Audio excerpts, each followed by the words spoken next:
বিশ্বকাপের সেমিফাইনালের আগেই নতুন আলোচনা শুরু হয়েছে মাঠের বাইরের এক মন্তব্য ঘিরে। আর্জেন্টিনার প্রতিপক্ষ ইংল্যান্ডের পক্ষেই প্রকাশ্যে অবস্থান নিয়েছে ট্রাম্প প্রশাসন।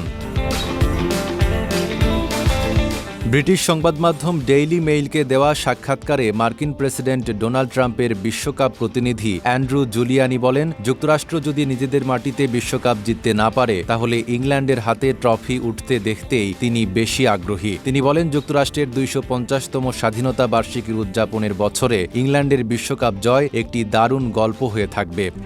RICL TMX, যুগের পর যুগ স্থাপনা থাকে মজবুত। একই সঙ্গে তিনি আশা প্রকাশ করেন ৬০ বছরের শিরোপা খরা কাটিয়ে এবার চ্যাম্পিয়ন হতে পারে ইংল্যান্ড।